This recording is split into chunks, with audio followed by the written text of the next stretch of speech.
Korban perundungan itu kan dia banyak banyak menyimpan, emosi-emosi yang muncul dari pelaku perundungan yang dialami gitu ya, rasa sakit hati, rasa marah gitu ya, rasa tidak berdaya, rasa kok kayaknya, saya tidak dihargai dan merasa tidak ada orang yang bisa membantu dia gitu.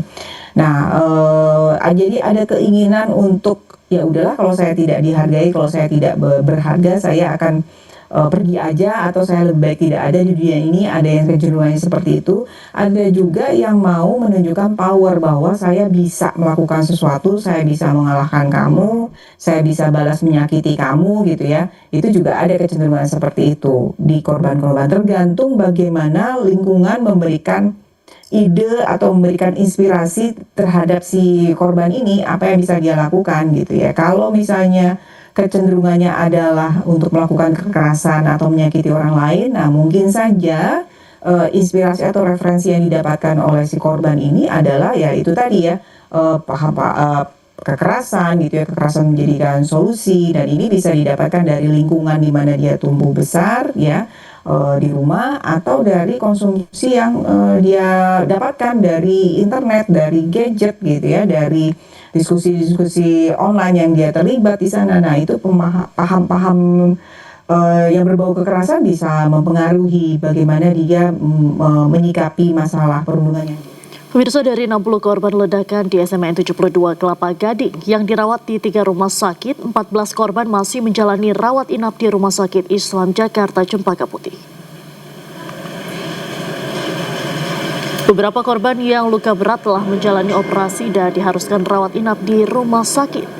14 korban hingga kini masih menjalani rawat inap dan mendapatkan penanganan medis. Sementara itu, Direktur Rumah Sakit Islam Cempaka Putih menyebut 29 korban telah diperbolehkan pulang.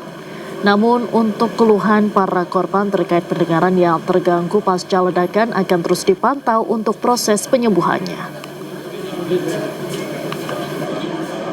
Mengenai penanganan medis, karena Rumah Sakit Islam Cempaka Putih satu dari 3 sebagai tempat trauma dan rujukan. Kami pertama menyampaikan apresiasi yang tinggi kepada pihak suku dinas kesehatan dan ambulans karena penanganan prahospital yang cepat sehingga memungkinkan evakuasi dengan cepat ke tempat kami. Sampai saat ini, tadi jam 9, IGD kami sudah kembali clear, Pak Jenderal dan Ibu dan teman-teman, karena tidak ada lagi pasien di IGD yang merupakan pasien korban dari SMA 72.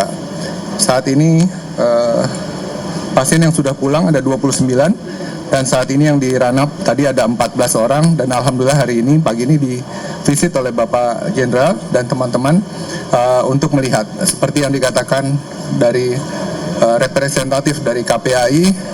Kami merasa bahwa pemulihan itu secara jasmani akan terjadi dengan cepat karena karakter anak-anak masih muda, kecuali pada bagian pendengaran yang sekitar 2/3 mengalami gangguan pada pendengaran. Namun tentu pemulihan setelah jasmaninya kembali normal merupakan tugas besar kita bersama, yaitu konseling psikologik dan lebih penting lagi bagaimana pencegahan agar hal ini tidak terjadi kembali. Sementara 15 korban ledakan SMAN 72 Kelapa Gading juga masih menjalani perawatan di Rumah Sakit Tiarsi, Jakarta Pusat. 1 korban diantaranya masih menjalani perawatan di ruang ICU. Korban yang dirawat di ruang ICU mendalami kondisi luka cukup serius termasuk luka bakar, namun sudah menjalani operasi. Sementara 13 korban lainnya masih menjalani rawat inap di ruang perawatan dengan kondisi yang dikeluhkan, yaitu telinga berdengung akibat trauma ledakan yang terjadi. Rumah Sakit Tiarsi juga menyiapkan fasilitas tambahan dan ruang perawatan darurat untuk mengantisipasi kemungkinan adanya korban tambahan yang dirujuk.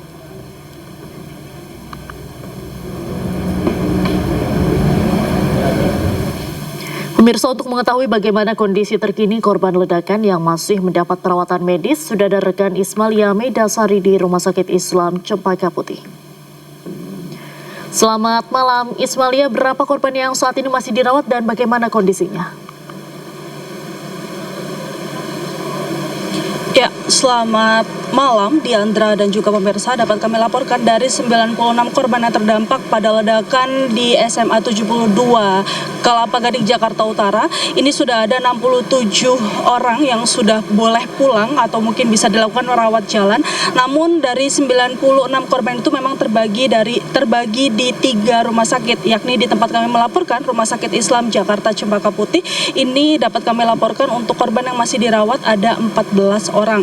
Dan bisa kami rincikan dari 14 itu 12 sudah memasuki ruangan atau sudah menjalani perawatan rawat inap, dan 2 lainnya masih berada di ICU untuk menjalani perawatan intensif. Dan untuk 14 orang juga ini masih dirawat di Rumah Sakit Yarsi, dan 1 orang korban juga ini masih dirawat di Rumah Sakit Pertamina Jaya.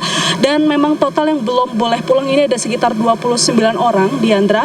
Dan untuk 67 ini sudah boleh pulang, namun jika mereka masih mengalami keluhan seperti telinga berdenging ataupun mungkin gangguan pendengaran, ini bisa langsung melakukan rawat jalan di tempat-tempat rumah sakit yang memang mereka percayai untuk melakukan trauma healing. Dan juga dapat kami laporkan, Diandra dan juga pemirsa, di rumah sakit tempat kami melaporkan ini juga didirikan posko yang memang posko layanan trauma healing yang didirikan oleh psikologi kepolisian.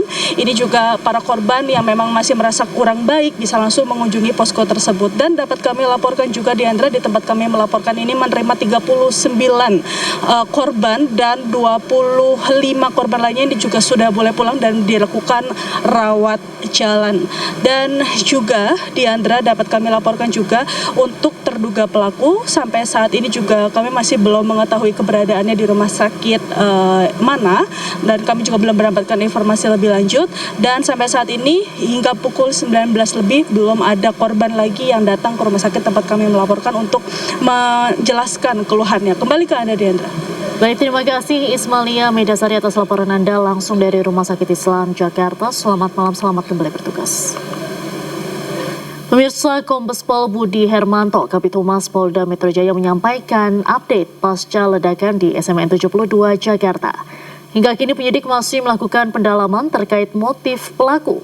Selain itu, Kabid Humas juga mengimbau hak-hak khusus yang harus dipenuhi terduga pelaku, yakni perlindungan identitas dan perlakuan khusus anak yang berhadapan dengan hukum. Untuk motif masih didalami oleh Densus 88 dan Krim Polda Metro Jaya. Jadi setelah nanti pengumpulan dan analisa barang bukti dari TKP, hasil penggeledahan, pencocokan semua dari keterangan saksi, Pak Kapolri sudah menyampaikan, termasuk Bapak Kapolda Metro Jaya, akan melaksanakan rilis secara lengkap kepada rekan-rekan sekalian, sehingga tidak bias isu, motif, ataupun kejadian yang terjadi. Perlu kami sampaikan kepada rekan-rekan sekalian, untuk kita sama-sama menjaga ada hak-hak khusus yang harus dipenuhi, yaitu perlindungan tentang identitas dan perlakuan khusus terhadap anak yang berhadapan dengan hukum. Kita menghimbau bersama-sama kepada seluruh masyarakat untuk kita bisa berempati, kita lebih bijak untuk menangani peristiwa ini.